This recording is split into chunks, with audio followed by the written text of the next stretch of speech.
Assalamualaikum warahmatullahi wabarakatuh. Selamat berjumpa kembali dalam video pembelajaran. Kali ini saya akan menjelaskan materi kimia kelas 11 dalam pokok bahasan termokimia. Pokok bahasan yang akan kalian pelajari hari ini adalah tentang penentuan perubahan entalpi reaksi. Ada 4 macam cara dalam menentukan perubahan entalpi reaksi. Yang pertama dengan cara kalorimetri, yang kedua dengan cara hukum Hess, yang ketiga dengan cara menggunakan data perubahan entalpi standar, dan yang keempat dengan menggunakan data energi ikatan. Tujuan pembelajaran untuk materi ini adalah setelah mempelajari materi ini, diharapkan peserta didik dapat menghitung perubahan entalpi reaksi dengan cara kalorimetri berdasarkan hukum Hess, menggunakan data perubahan entalpi pembentukan standar dan data energi ikatan. Pembahasan ini akan kita pelajari satu per satu. Untuk tahapan pertama, kalian simak bagaimana menentukan perubahan entalpi reaksi dengan menggunakan kalorimeter. Perubahan entalpi dapat diukur menggunakan kalorimeter sederhana. Kalorimeter sederhana dapat dibuat dari gelas atau wadah yang bersifat isolator, misalnya gelas plastik atau styrofoam. Selama reaksi berlangsung, dianggap tidak ada kalor yang dilepaskan oleh sistem ke lingkungan, sehingga Q reaksi ditambah dengan Q kalorimeter tambahkan dengan Q larutan akan sama dengan Q sistem. Karena tidak ada perpindahan panas dari sistem ke lingkungan, maka dianggap Q sistem ini akan sama dengan 0, sehingga jumlah dari Q reaksi, Q kalorimeter, dan Q larutan akan sama dengan 0. Atau bisa juga dituliskan Q reaksi akan sama dengan min Q kalorimeter ditambah Q larutan. Jadi Q reaksinya jadi pindah ruas, sehingga tanda perjumlahan dari Q kalorimeter dan Q larutan bernilai negatif. Jika nilai kapasitas kalorimeter sangat kecil, maka kalorimeter ini dapat diabaikan, sehingga perubahan kalor hanya berakibat pada kenaikan suhu larutan dalam kalorimeter.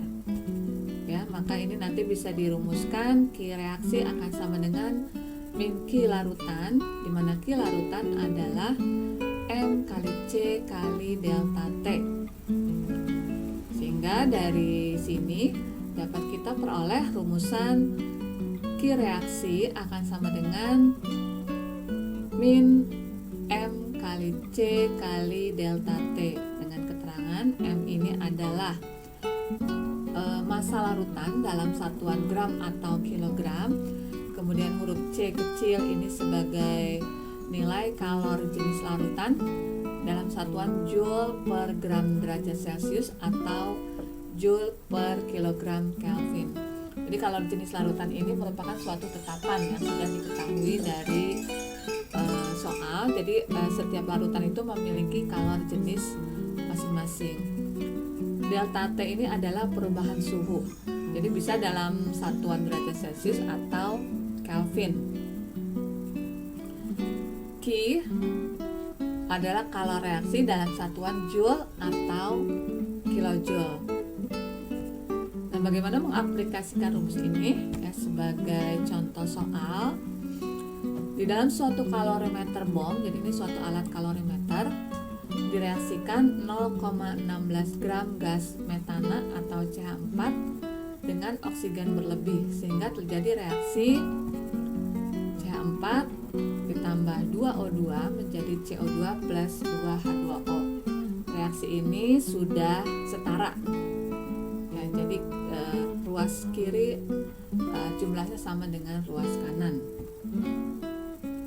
Ternyata terjadi kenaikan suhu 1,56 derajat Celcius.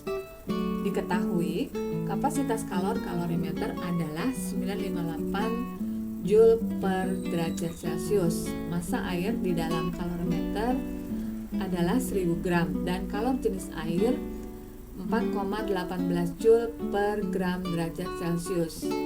Tentukanlah kalor pembakaran gas metana dalam kilojoule per mol, di mana diketahui ARC, jadi ini massa atom relatif C 12 dan H sama dengan 1. Perhatikanlah pembahasan berikut ini. Nah, ini adalah gambar kalorimeter BOM. Jadi di dalam kalorimeter ini ada tempat pembakaran sampel gas metana. Jadi gas metananya dibakar di sini dengan oksigen. Kemudian panas yang dilepas oleh sistem ini, sistem reaksi, diserap oleh air di sekeliling tempat sampel. Kemudian karena adanya panas yang dilepas, maka air menyerap sehingga ada kenaikan suhu air. Ya, dibaca temperaturnya pada indikator di sini. Ya, jadi kalor yang dilepas selama reaksi sama dengan kalor yang diserap oleh air dalam kalorimeter dan oleh kalorimeter, sehingga Q reaksi akan sama dengan min Q kalorimeter ditambah Q air. Nah, kita hitung satu persatu. Jadi karena di sini ada nilai kalorimeternya, maka nanti dimasukkan angkanya. Pertama kita cari dulu kalor yang diserap oleh air dengan rumus M C delta T. Jadi massa airnya sebanyak 1000 gram, kemudian dikali dengan C air 4,18 Joule per gram derajat Celcius. Kemudian selisih kenaikan suhu airnya 1,56 derajat Celcius. Maka diperoleh 6520 Joule. Sedangkan untuk Q kalorimeter rumusnya adalah C. Ini lambangnya C besar ya untuk kalorimeter. Ini kalor jenis kalorimeter dikali delta T-nya.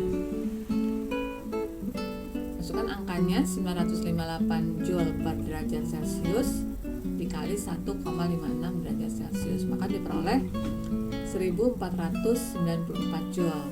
Sehingga Q reaksinya nanti kita jumlahkan antara Q di air dan Q kalorimeternya.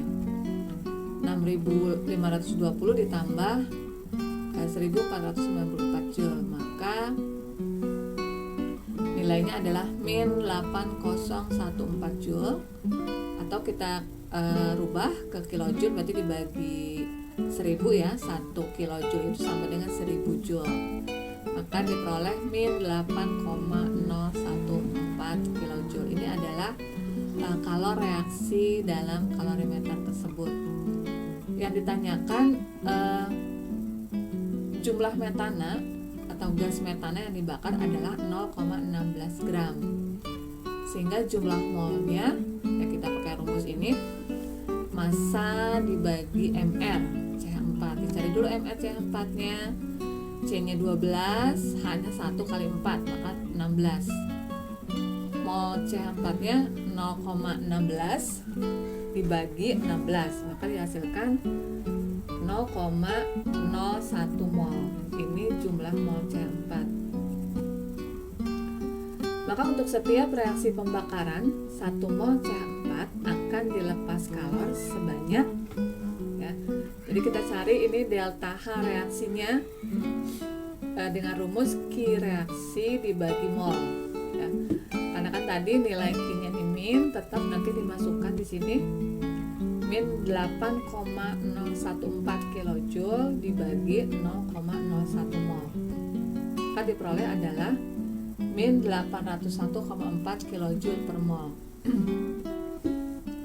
Yang harus kalian perhatikan untuk satuan delta H reaksi adalah kilojoule per mol, ya. Jadi nanti kalau untuk rumusan ini Q reaksi yang dimasukkan dalam satuan kilojoule, jangan yang joule, ya.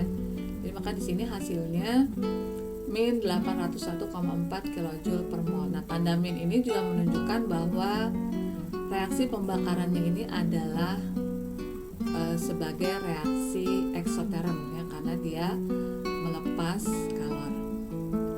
Demikianlah untuk contoh perhitungan entalpi reaksi dengan menggunakan metode kalorimeter ya. Jadi ini menggunakan alat yang disebut dengan kalorimeter.